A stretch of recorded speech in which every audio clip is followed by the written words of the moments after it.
Dawit o si Bongbong Marcos the Junior, mga kababayan, sa napakalaking anomalya dito sa kurakutan sa ating bayan. Yan mismo ang inassure ni VP Sara Duterte. Dahil alam naman natin na si Zaldico, mga kababayan, at si Tambaluslos ang naging kasangkapan nila, mga kababayan, sa Kongreso.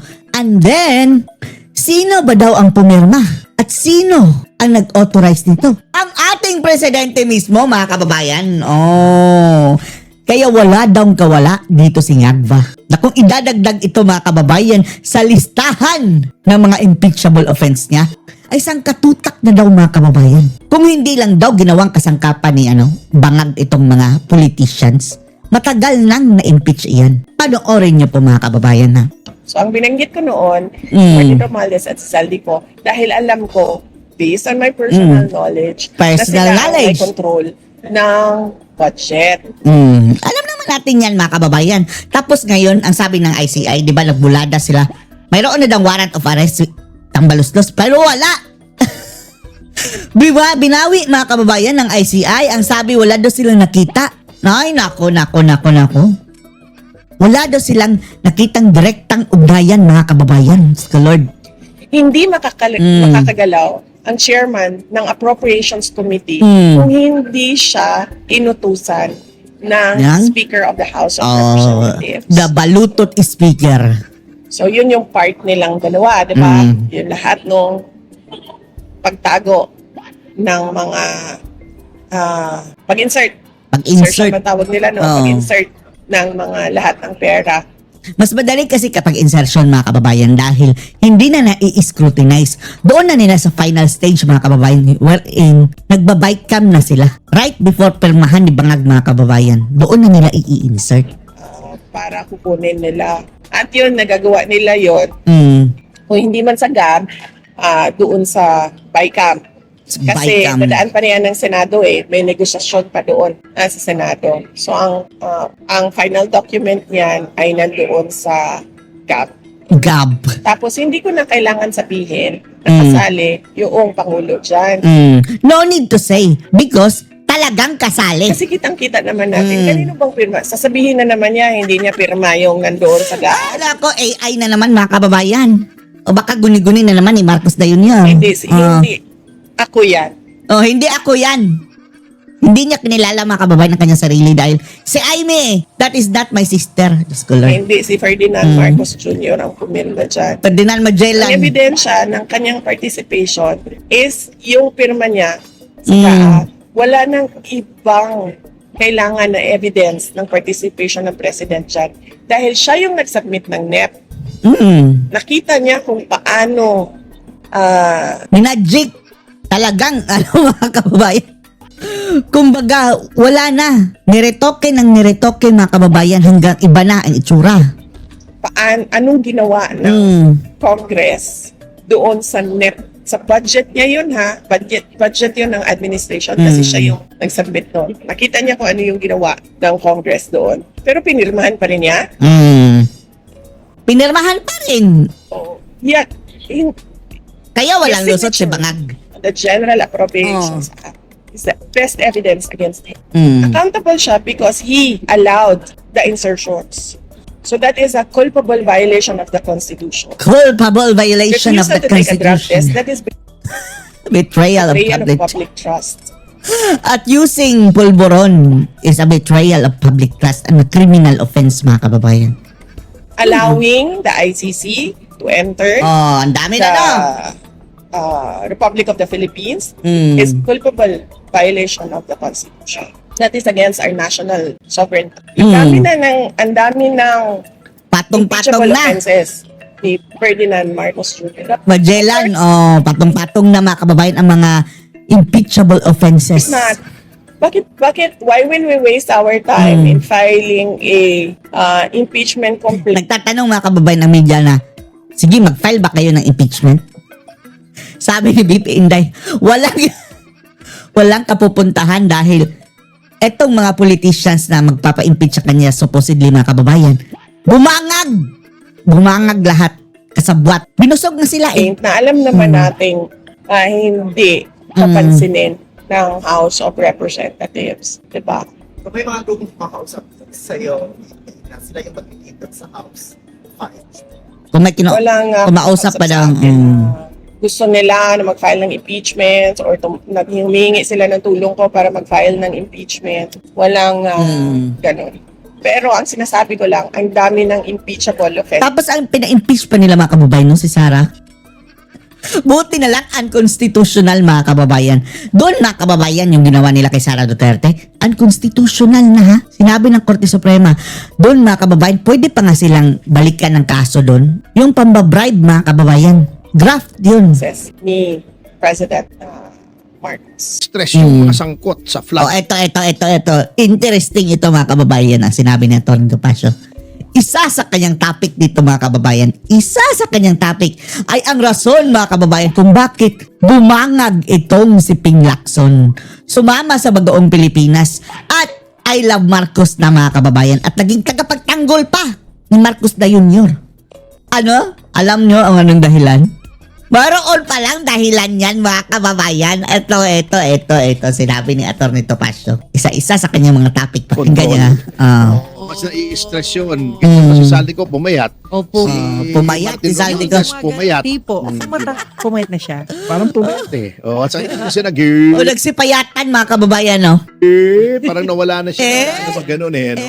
Kaso mo, Mm. palagay ko yung mawawala yung stress nila kasi parang walang kwenta naman na nangyayari sa Ayun. investigasyon, Yun di ba? lang. Puro pantatakip. Ano yung kaso ni Romualdez mga kababayan, yung sa ICI, napaka-animal talaga itong ICI mga kababayan. Ang sabi. Pinorward na sa ombudsman. Ombudsman, kayo na ang dyan, imbestiga, wala kaming nakita o parang ganyan mga kababayan. Alam mo, Visit. eto magtataka ka. Ay, nako. Eto nakakatawa. Opo. Di ba? Merong Nakakatawa. corruption na matindi.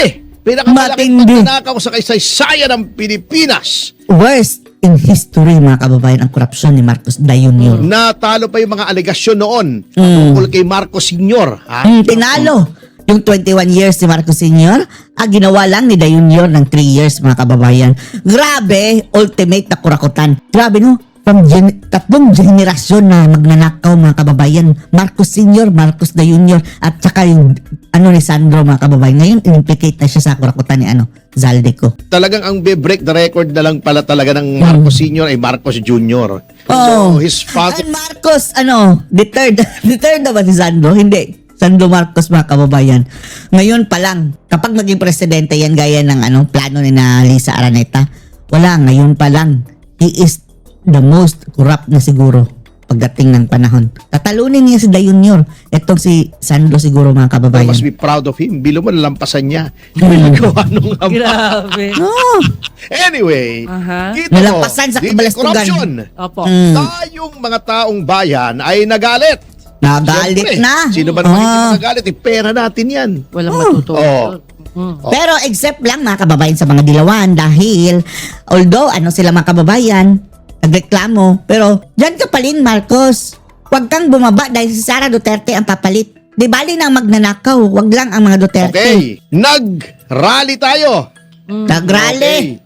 Una pang nakasuhan yung mga nag-rally laban sa korupsyon kesa doon sa gumawa ng korupsyon. Ayan. Talaga mga kababayan. O sina ka Eric, sina Kiko Barsaga, yung mga retired na men in uniform mga kababayan, kinasuhan. Kakaiba to. Former General, retired General Romy Pokis ay Si dinimanda General Pokis. ng sedition. Oh. Una pa, Sedition daw. klaseng gobyernong meron tayo. Ay, Ito, kabangagan. May corruption, trilyon-trilyon, daan-daang bilyon. Ang kasangkot, mga Nag-uumapaw mga kababayan. O alam nyo, doon sa intel ni Mr. Attorney Vic Rodriguez, crack the daw mga kababayan ang nilalagyan ng pera. Diyos ko Lord. Hindi na kasya mga kababayan sa van nilalagay na sa isang truck mga kababayan. kongresista, ang kasangkot, speaker, di umano. Opo. Mga allegation, mga senador, Mm. bukod pa doon sa mga inhinyero. Walang politician, no? Walang politician mga kababayan ang na PWH, iba Na- bukod pa sa mga ilang Aresto. miyembro ng gabinete. Opo. Okay? Bukod pa sa mga nagtuturo sa Pangulo. Sinong inimbestigahan? Number 1, sabi ng DILG, yung mga sumisigaw ng Marcos resign. Si John Wick mga kababayan, John Wick Rimulya. Marcos resign Huwag kayong magpa-auto mga kababayan. Hindi kayo makukulong. Sigaw lang Marcos resign. Hindi yan. That is a part of our freedom of expression and protected yan sa batas mga kababayan. Iimbestigahan namin kayo. Yung iniimbestigahan, yung nagpo-protesta. Des Hindi, Pokis, mag-imbestiga lang kakasuhan kayo. namin kayo. Kinasuhan. Pananakot lang yan, pananakot. Congressman Barsaga, kakasuhan namin kayo. Kinasuhan na nga. Nauna pa yung kaso Si Chavit. Barsaga kesa kay Saldi ko. Akin mo yun, Ang galing talaga nitong gobyernong ito, no? Diba? Dito sila magaling mga kababayan. Magaling silang manggapit. Magaling silang magnakaw. Magaling mang-abuso. Pero yung talagang serbisyo sa mga tao, walang pakialam. Gustong kasuhan, perjury daw, yung mga diskaya. Si Contessa, gustong kasuhan, Contessa. tinatakot.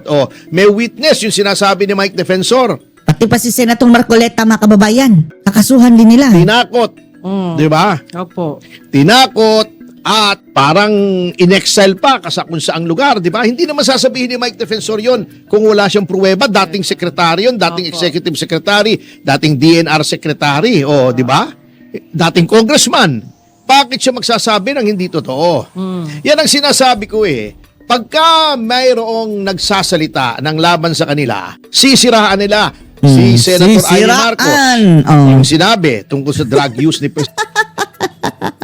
Si Ading mga kababayan, habitual simulat sa pool pa lang. Minsan galing daw sa party mga kababayan, sa lapaan naglilinis dahil sabog na sabog. Presidente. Bakit niya sasabihin yun kung hindi totoo? Talaga. Kamag-anak niya yung kasiraan ng pamilya niya at may personal knowledge siya. Personal knowledge. Sa mga kababayan, bata pa sila. And then, si Claire Castro, hindi totoo yan. As if naman mga kababayan, kabilang siya sa pamilya Marcos. Baka sasabihin niya, walang probative value. Nakita Yun nga Nakita.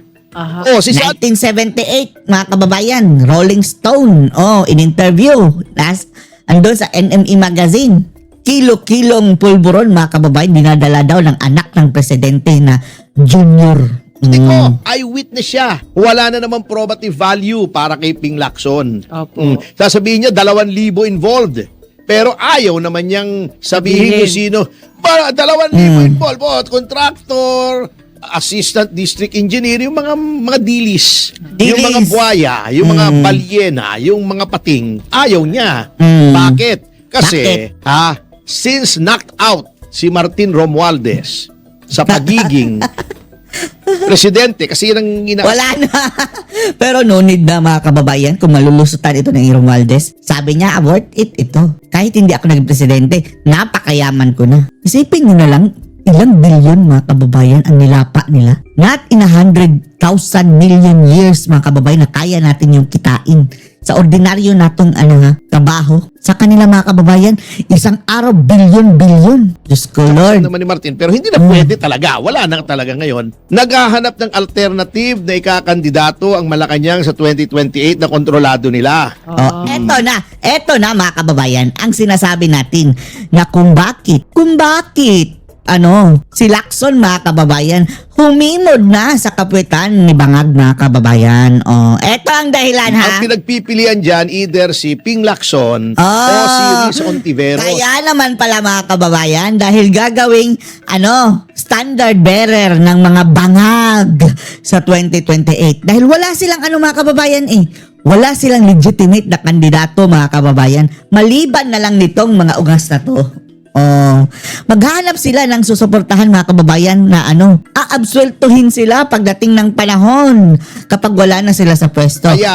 Umaasa sila kay Ping Lacson. Sige, hindi na kayo natuto. Ilang boto lang ba nakuha niyan si Lacson? Kahit patakbuhin niya ngayon mga kababayan, talo yan. Nagpapakyut lahat. Nagpapakyut silang lahat. So, yung resulta ng investigation attorneys, walay. Walay. Yan, walay. Kita mo, yun na lang pahayag ng Malacanang paiba-iba diba? Kaya nga nagalit si Executive Secretary Bersamin. Eto dapat si Bersamin. Asar tayo dyang hudas na yan ha. Pero eto na, ginigipit na sila mga kababayan. Sana kumanta yan. Antayin natin. Tuso yan eh. Sana kumanta siya. Hindi yan papayag mga kababayan na siya lang ang gigilitan ng leeg. Oh. Alam mo, naawa ko sa taong yan. Maayos siyang Hindi kaibigan kami naawa dyan. Alam natin may partisipasyon din yan si Bersamin mga kababayan. Sila nga ang gagawing parang sacrificial lamb dito mga kababayan. Pero ang aantayin natin, etong paano idadamay ni Bersamin mga kababayan, ikakanta yung mga ungas na yan. natin yan. In fact, nung naging Chief Justice yan, kami ni Mr. Andrew Tan ang nagbigay ng testimonial niyan sa Hilton. Kasi UE graduate din yan. Kapwa namin, UE graduate. Maraming mga magagaling Hudas na din. gumraduate sa University of the East, diba? Sayang ang kanyang mga kababayan, imahe, Chief Justice na sana. And then bumangag mga kababayan At napakahudas talaga mga kababayan ni Bersamin nung siya pa ang doon pa sa sa pwesto as little president mga kababayan. Kapitbahay namin May yan. mga justice, si Justice Tinga, umabot Opo. sa Supreme Court. Andrew Tan, Opo. Lucio Tan. Andrew Tan, Mga Lucio Tan. graduate dyan ng UE. UE. Si Pulutan. si yung basketballista. Yung isa si Robert Si Jaworski. Jaworski. Kala natin si Balingit. UE yan. Marami. Anyway, tinrato siya ng ganun. Di ba Si- kaya nagalit siya? Buladas. Hindi pa nga nagre-resign. Bulado pa Sinabi na tinanggap yung resignation. Wala pa kang letter eh. Di ba tinanggingan niya? Di ba last Hindi natin malilimutan sa mga kababayan, yung napakataas o napakatangkad kagaya ni Balingit. Bulado ata yun mga kababayan. Nag-dunk na mga kababayan, hindi pa napasok. Friday, pinakita natin Opo, yung pagtanggi. Ngayon, anong ginagawa ng Malacanang? Sa halip na tutukan ay yung flood control. Dinadivert yung issue. Dinadivert. Sinasabi, Yun pala mga kababayan, kasama si Sandro Marcos. Sabi ni Zaldico, may resibo si Zaldico. Hindi nila kahit pa sabihin AI mga kababayan. Pero yung resibo ni Zaldico, that alone can stand mga kababayan na ebidensya sa mga kababuyan nila mga kababayan. rally daw nung November 30 ay may yung tama, 'di ba? Yung yung rally sa Luneta? Rally? Noong kailan yun? November 16. November 16 ay meron daw foreign funding at saka tong rally natin sa EDSA. Sino foreign? Anong foreign doon mga kababayan? Foreign funding. Kasi din Eto kabangagan na naman nila yan mga kababayan. Parang na naman yan? Kapraningan. divert nila, salita sila ng salita kahit walang pruweba. Pero pag iba nagsasalita na may personal knowledge katulad ni Zaldico at ni Amy Marcos, walang kwenta daw. Walang kwenta. dinidismiss Pero pag nila. sila nagsasabing, may foreign funding yan, wala namang ebidensya, may kwenta. Standard, di ba? Double standard. Mabigat ang laban dito sa atin. Opo. Baliktad na talagang Baliktad ang utak. Baliktad ang mga utak mga kababayan. Mga bangag na nga Corny Bendalo na eh. Bendalo. OMG. Bendalo na talaga kaya Sometimes, you have to bend the law. Ay, naku Lord, naku Lord. Hindi natin sukat akalain na mayroong galing yan sa mga mga kababayan, words na mambabatas. Paano pa kayo naging mambabatas? Hindi nga pala kayo, sumusunod sa batas. Bendalo. walang kwenta kaya't ang nangyayari sa atin, we are the worst performing stock market in the world pala. Ito mga kababayan Alam nyo ang latest? Unsatisfactory na tayo mga kababayan. Ang ating grado doon sa World Bank. Ay, Diyos ko Lord. Diyos ko. Galing sa moderately satisfactory. Naging unsatisfactory na tayo na level. Kaya palakpakan nating muli ang Pilipinas. Mga kasama! Under Marcos administration na naman, isang kamalasan, matinding kamalasan mga kababayan ang natanggap ng sambayan ng Pilipino dahil sa mga Marcos na ito. Mga bendalo. Ito mga nangyayari sa atin in the world, in the world. Katulad nito, In the world. ay ito binaba sinasabi. na ang rating ng Pilipinas. Rating ng Pilipinas. From moderately satisfactory From satisfactory mga kababayan to moderately Ay, unsatisfactory. naku Lord. Unsatisfactory na tayo. Thank you. First, sa ating mga kababayan na nangyari dahil kay Marcos the Junior. Bagsak. Bagsak ang gobyerno, hindi umaandar ang ekonomiya. Paano walang confidence, walang gustong pumasok? Naging unsatisfactory na tayo. Sabihin nila, bakit Nakakahiya namin sa World ilalagay- Bank. From mga kababayan, moderately satisfactory. Andito na tayo sa moderately unsatisfactory. Pera namin dyan, nagkakagulo. Kakagulo. Oo, di ba? May impeachment, sila nagbabang... Nakawan talaga. Yung talagang corruption, mga kababayan, at yung sinabing kabangagan. Yun, mga kababayan, isa din yun. Isa din yun, yung kabangagan. Ngayon, may allegation of drug use ang presidente. Ay, dito na lang kami sa Vietnam. Opo. Ang Vietnam kasi maayos. Lahat yan may corruption. Hindi Maganda naman na ang mata- Vietnam, mga kababayan. Yung dati-rati, nasa baba natin yan. Ngayon, wala na. Pinag-iwanan na naman tayo ng Walang panahon. corruption. Iba-iba lang na degree. Opo. Sa Vietnam, meron din yan. Sa Indonesia, meron din yan. Kaya lang, ang Vietnam, since Communist Party, Pero ano lang, by chance lang mga kababayan, yung hindi talaga fatal sa kanilang economy. Ito sa atin, garapalan na. Garapalan na talaga. parang China, Opo. in name if not in practice na komunista sila, ay mahigpit pagdating sa corruption. Ayan, di ba? Katulad ng sinasabi ko, kawawa Communist pala itong Vietnam. tayo. Ipadala na lang doon yan si Renato. Itong mga rallyista, mga kababayan. May kotse na ang Vietnam, electric car pa. O Future, factory. electric car naman talaga. Lahat Factory. ng buong mundo ay nag-veer into electric cars na, di ba? Oh. Production Tayo, car. wala pa rin. Wala. Ating mga kababayan. Kahit kariton, wala. Wala pa rin. Oh, yan ang mabigat sa atin, di ba? Yan ang pinakamabigat na nangyayari sa buhay natin. Sapagkat nga walang ang nangyayari ay Ang walang nangyayari. Pero attorney ang magagaling na inventor galing sa Pilipinas. Yun lang, hindi napapansin. Oo. Sino? Ang galing mag-invento ng storya. Ng mga Ito na kwento. Maraming marites, mga kababayan. Ay, hindi naman yun. Hindi ba yan? Alam ko yun eh. Sige nga, sige. Pag-usapan natin yan. Sige, anong inventor? Di ba, meron tayong sumikat noon na yung tubig Ano? lang magiging gas na. Hindi pa pwede- yan wala validated yun eh. Hindi nasa Germany na nga po okay na Ganun daw ba? po yun Tignan natin kung ano yun. Kasi revolutionary yun. Ay sayang. Kasi actually, Mukhang meron din may mga ganyan, mga kababayan, delikado, mukhang titigiin nila, mga kababayan, kapag nakaka-invento ng mga ganyang bagay na gagamit na lang ng tubig. Wala hindi magpo-push forward dahil mamamatay ang industry ng langis, mga kababayan. Ganyan sila ka-greedy. Di baling hindi natin mapakinabangan ang teknolohiya basta hindi lang maano ang kanilang negosyo. Ganyan itong mga greedy people, silang mga kababayan. mga ginawang pulbo na para sa Pulburon! mga basura, example. Tapos wala Akala natin pulburon. Ay, nako. Di ba may Amoy. kanta ba dyan tungkol dyan? Ahitin mo.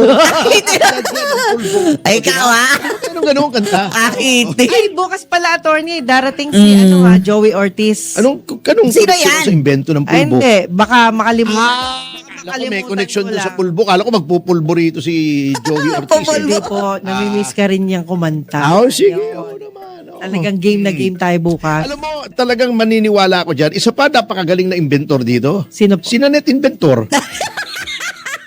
Ikaw, ito talaga si Topacio, attorney. Wala Biglang lilihis, mga kababayan, sa Ay, matinong oo, Si usapan. Doña Buding, di ba? Apelido pa pala, inventor na. Doña Buding. Invento. Maraming mga kababayan mahilig yung invento ng kwento. Kagaya ng naaresto na daw si Harry Roque, mga kababayan. Invento o fake news ang mga mainstream media. Ay, nako, bilyonaryo, mahiya kayo. Binalita, mga kababayan, naaresto na daw si Harry Roque. Ayun, mga kababayan, tinawagan ni Maharlika, hindi daw totoo. And then, nag-post na si Atty. Harry Roque, mga kababayan. Fake news, hindi siya naharesto. He is free as a birdie. Sabi sa'yo, napakagaling na mag-imbento ng Pilipino, ng Kwento. mga usapin. Kwento. Oo. Ayan. Eto Kengkoy ang ginawa nung isang Brian Garcia sa Cebu. Sino yan? Cebu Province. Okay. Si Brian, ay yung mga kababayan, kapatid ni Akla, ay ni Wakwak. Byron, hindi na Brian yun, si Byron yun. Meron kasing parang anniversary o whatever Opo. ng SWAT yata sa Cebu Province. Okay. Nag-post yung SWAT ng AI. AI ito. SWAT? Okay. Na si Governor Pambari 4 ay nakasuot ng SWAT. And then, Cute lang. so inedit lang mga kababayan, and then ang nag-post pa yung SWAT mismo. Ganun. AI. O tapos? Hindi siya actually nagsuot. Opo. Pinost sa Facebook. Alam mo, itong kengkoy na itong si Brian Garcia. Ewan ko Byron, kung bata kamag-anak yan. ni- Kapatid yan mga kababayan. Ang sabi ni Din Chase, akla din daw yung si Byron daw. Ni Eddie Garcia. si Eddie Garcia. Si Garcia. Gwen. Ni George Garcia? Si Gwen. Gwen. Gwen. Whatever. Gwen Garcia. Okay. Oo. Tingnan mo nga, hindi ko masyadong kilala kasi yung mga pamilya ni Gwen eh. Opo. Sa halip na tumulong na maibsan. Waka-waka daw yan. Mga kababayan, Quaker Oats daw si Gwen. Hindi, ano sabi si Din Chase? Waka-waka, Quaker Oats. Wala natin na kung Quaker Oats nga ba? Sunod na dagok ng kalikasan True. sa Cebu. Tama. True, lala. Bagyo, Mindol. Mindol. Ang inatupag, dinimanda si Governor Baricuatro. Violation daw ng Revised Penal Code Article 179. SWAT naman kaya ang nag-post. So, paano yun mga kababayan? Yung unauthorized use of uniforms and Sinuot niya pa? Hindi naman niya sinuot mga kababayan. insignia. Insignia. Oh, AI lang yun eh. Hindi naman siguro ganyan. Yung actual mo na sinuot mga kababayan at nagpanggap ka na isa kang otoridad. Yan. Pero kung AI lang, tapos halaka namang AI. Ang parang lang mga kababayan. For fun, ganyan lang siguro yun. Pero sige, go ahead. Go ahead, isampa mo. Nagsasayang lang ng mga kababayan ng resources ng gobyerno. Panggulo lang mga kababayan.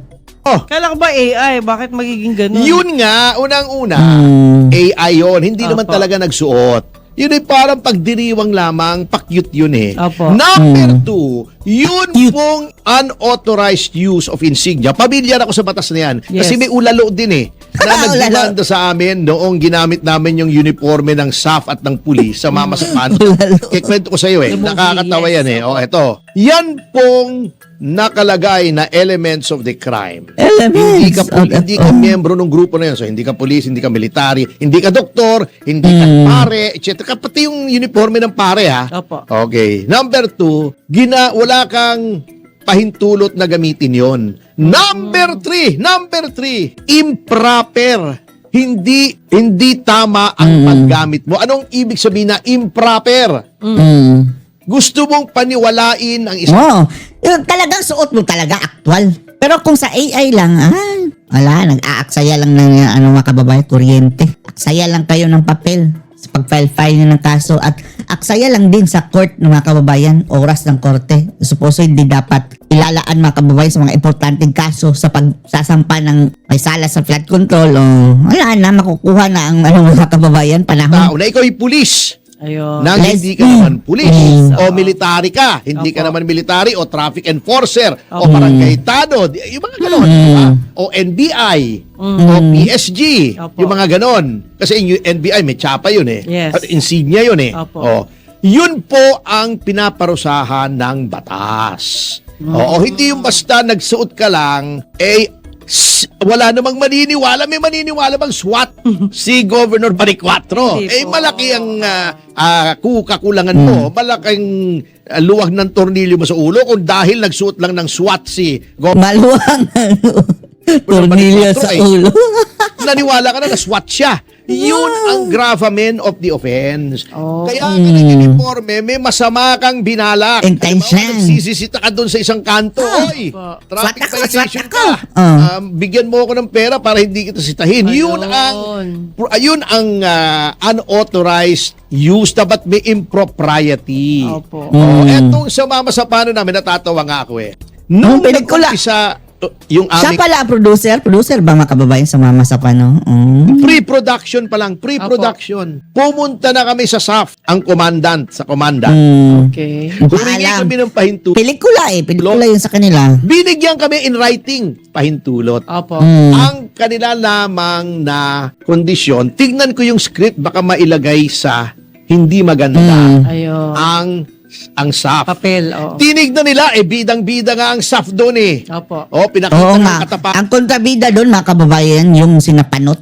ng Mga pulis. SAF, ang SAF. kagitingan nila, na kahit ibuwis na nila ang kanilang buhay, ay ginampanan nila ang kanilang katungkulan. So, Opo.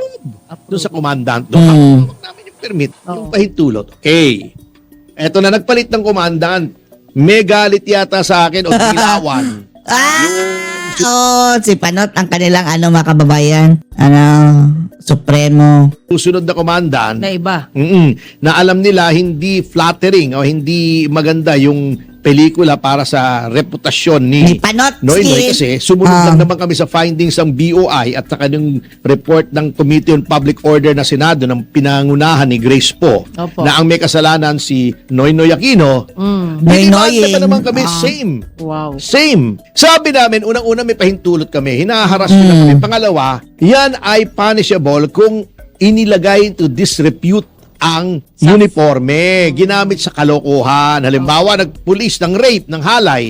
Pulis ako para hindi makapalag yung babae. Opo. Yun Yung ang pelikula yun sa kanila, mga kababayan, hindi naman nila ginagamit sa aktual na buhay. Paano na yung mga teleserye?